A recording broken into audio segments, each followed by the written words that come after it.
네, 안녕하세요. 오늘은 순열의 활용에 대해서 배워보도록 할 거예요.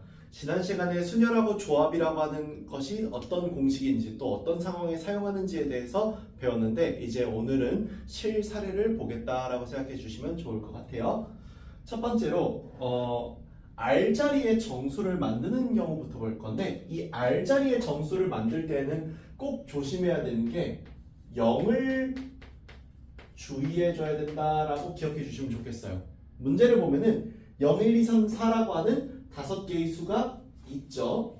이 5개의 수 중에서 3개를 사용하겠다라고 했어요. 그래서 만들 수 있는 세 자리 자연수의 개수를 구해달라 했죠.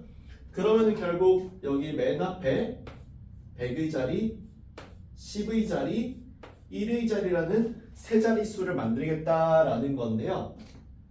0, 1, 2, 3, 4라는 5개 수 중에 이 맨 앞자리에 만약에 0이 오게 되면은 그쵸? 맨 앞자리에 0이 오게 되면은 얘가 만들어질 수가 없죠. 그래서 원래대로라면은 내가 5개 중에 3개를 나열한 OP3 이라고 생각하기 쉬운데 그렇지 않다라는 거죠. 왜요? 아까 말씀드린 대로 0이 맨 앞에 오게 되면은 세 자리 자연수라고 할 수가 없으니까요.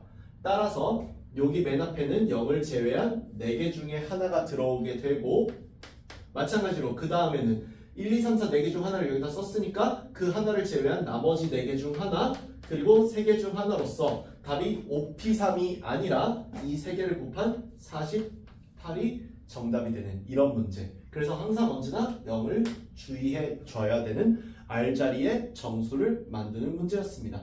제가 여기서 이걸 R자리라고 한 이유가 뭐냐면은 여기 있는 얘가 R이거든요. 그래서 NPR의 R 부분에서 나온다라고 해서 R자리라고 부른 거긴 한데요. 여기는 요 R자리 정수를 만들 때에는 늘 언제나 여기는 맨 앞에 0이 오는 경우를 주의해줘야 된다. 그 경우는 빼줘야 되니까요. 두 번째로 이웃하거나 이웃하지 않는 순열입니다. 남학생 3명, 여학생 4명을 다음과 같이 일렬로 세우는 경우의 수를 구해달라 했어요. 남학생을 이웃하는 방법은 남학생 3명을 묶어서 한 명으로 취급합니다. 그리고 여자는 각각을 한 명으로 취급해서 말 그대로 남학생끼리 이웃한다라는 말만 생각해보면 남학생 3명을 묶어서 한 명으로 취급해서 하나, 둘, 셋, 넷, 5명을 나열하는 것과 똑같을 수밖에 없죠?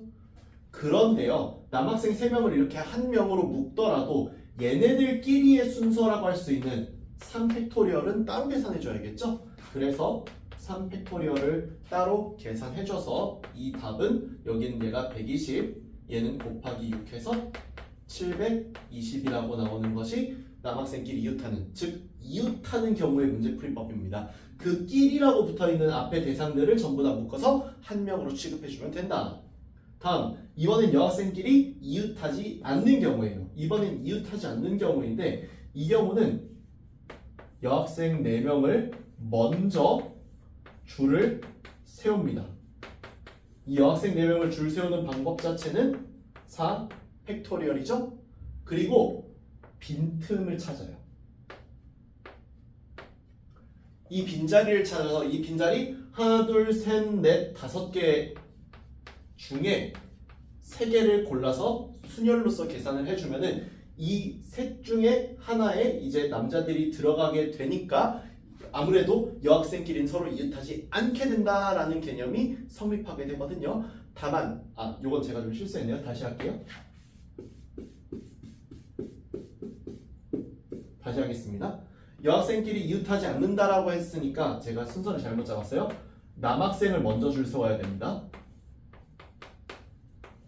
남학생을 먼저 줄 세우는 3팩토리얼을 먼저 해줍니다. 그리고 이 빈틈에 여학생을 배치해주면은 절대로 여학생끼리 만나지 않는, 여학생이 이웃하지 않는 경우가 되겠죠. 그래서 여학생끼리 이웃하지 않는다고 하면 그 끼리가 아닌 남은 사람들을 먼저 배치해놓고 그 남은 사람들 사이에 그 끼리에 해당하는 그 사람들을 배치한다는 생각을 해주면 돼요. 그럼 얘는 4명 중에 4명을 배치하는 4P4, 즉 4팩토리얼이기 때문에 계산해보면 얘는 6이고요.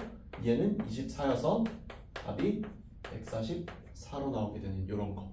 이게 이웃하는 경우 또는 이웃하지 않는 경우에 해당하는 순열 되겠습니다. 세 번째는 적어도라고 이름이 붙어있는 순열들인데요. 이 적어도라는 이름이 붙어있는 순열은 늘 언제나 전체에서 해당하지 않는 경우를 뺀다라는 개념을 쓴다는 걸 미리 말씀을 드릴게요. 동화책 3권과 위인전 3권을 책꽂이에 꽂을 때 적어도 한쪽 끝에 위인전이 오는 경우를 구해달라고 했어요. 그러면은 여기서 전체 6권을 꽂는 경우의 수에서 양 끝에 동화책이 오는 경우를 뺀다라는 전체 경우에서 해당 사항 없는, 왜냐하면 한쪽 끝에 위인전이 적어도 한 번은 와야 된다는 뜻은 이 반대 개념이 양쪽 끝에 다 동화책이 오는 경우잖아요. 그쵸? 요 경우를 계산한다라는 거예요. 그럼 얘는 전체 6번을 계산하는 6팩토리얼에서 빼기 이 양 끝에 동화책을 두는 경우는 양 끝에 동화책을 두고 여기 있는 얘는 4개를 그냥 배치하는 거니까 양 끝에 동화책을 두는 방법이 뭐예요? 3개 중에 2개를 골라서 배치하는 거죠? 배치한 다음에 여기 있는 가운데는 그냥 4팩토리얼로 계산하는 거죠? 이렇게 계산해보면은 얘는 720이고요. 빼기 얘는 6 곱하기 24에서 144 돼서 720 빼기 144이므로 얘는 576까지가 되는 요게 적어도 문제 되겠습니다. 네 번째로 특정한 것을 배제하는 순열인데요. 무슨 말이냐면은 여기 있는 문제처럼 A, B, C, D의 5개의 문제를 일렬로 배열하는데 자음이 양 끝에 오는 경우예요. 자음이 양 끝에 오겠다라고 했으니까 자음이라고 할 수 있는 B, C, D 이 3개를 먼저 배치하고 실제 배열해서 제외시키라는 겁니다.